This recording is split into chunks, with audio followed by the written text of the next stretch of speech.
چې کوم زنانه سلور کار کوي کنه باس وان چې دا بس کلکه مؤمنه ده کلکه دې دپاره دا پوره دي اول نمبر چې زنانه د فرض منځ اهتمام د فرض منځ اهتمام دا ضروری خبره ده فرض منځ کې د چا سرم زنانو سمجوته مکوئ مد خاون مد بچو فرض منځ د خاون د حق نم مخ کې دی او د بچو د حق نم مخ کې چې ډومبې زنانو تلی ته ادرې نو ډومبې تپوس په درنه د فرض منځ کې بیا د خاون نشي خلاصولی بیا د رشته دار نشي خلاصولی اوله خبره د زنانو د پاره د فرض منځ اهتمام په وقت کې منځ کول په ډبلو کپړو کې منځ کول او دنده په کوټه کې منځ کول چې مانځه ته سړی په غولي کې ودرېږي او هلته به سالن پخې ځان ته به سالن کټوی مې خواته ورته مصله ور واچوي زه دا غوښه به ورته خوري نه شي زه به ورته مونځ کوم په مانځه کې به کې کوکر سې کوي دا مونځ دی په مانځه کې د وړو د کلارولو نګراني کوي دا مونځ دی نه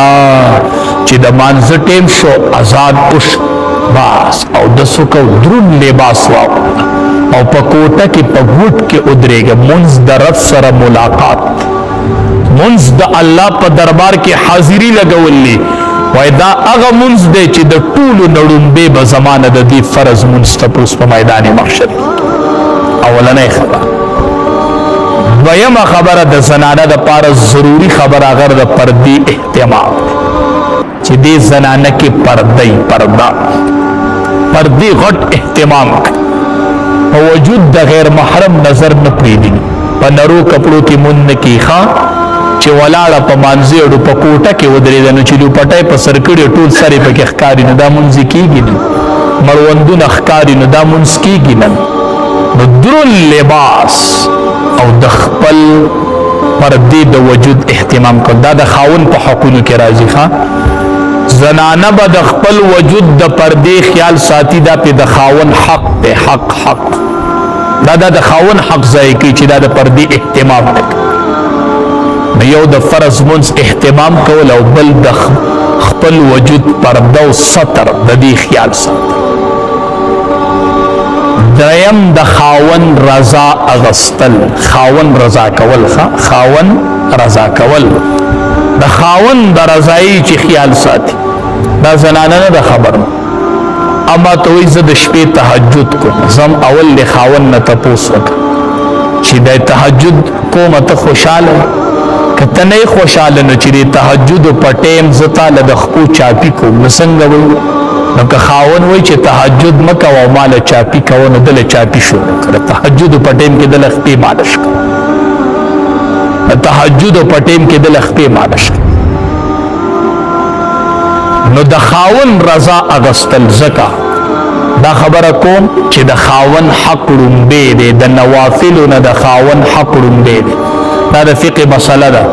چې زنانه نفلی روزه نیسي او خاون په کور کې اول به د خاون نه اجازه وغواړي خاون ورته نه بنیسي نفلی روزه سبا زما خیال بساتي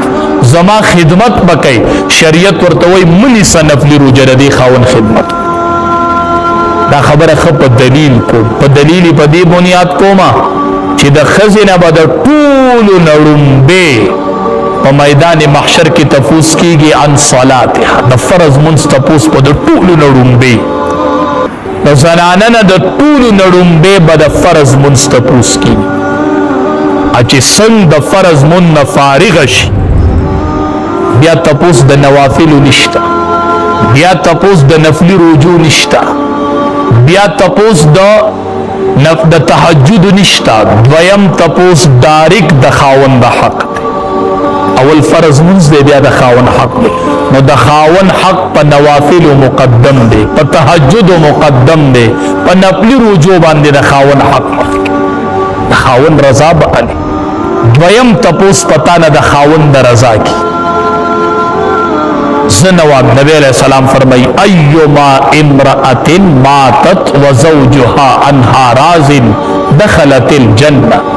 نبی علیہ السلام فرمائی چې کوم خزه وفات شوله او د دې سره یو سرټیفیکیټ چې وزوجها عنها راض خاوند ته ناراضو خزه وفات شولا او خاون ته ناراضو باغه خزه وفات شي خلق د ډیر تهجد ذکر کوي ډیر تهجد گزار وا ډیر نوافل ډیر صدقې ورکول خو خلق وای خاون ته نه خپو د دې معاملې ګرانه د دې معاملې ګرانه چې خاون ته نه خپو د دې معاملې ګرانه پریوس د دې معاملې ګرانه خزه وفات شول او زوجها عنها رازن نفلی منزونو ذکر نو د تهجد نو نفلی روجی نوي خو یو خبره چلیده چې خاون ته نه ډیر رضا د خاون د رضا خیال ساتل نبی کریم صلی الله علیه وسلم فرمای دخلت الجنه داخذ جنت تلا چې دی په سرست د خاون رضا چلیده مونږ د نفل اورو د تهجد اورو د نفلی رجوع اورو خدا نورو چې خزه وفات شي او رست بس د خاون رضا چلی ایما امرأة ماتت وزوجها عنها راض چې خاون ته ناراض دخلت الجنه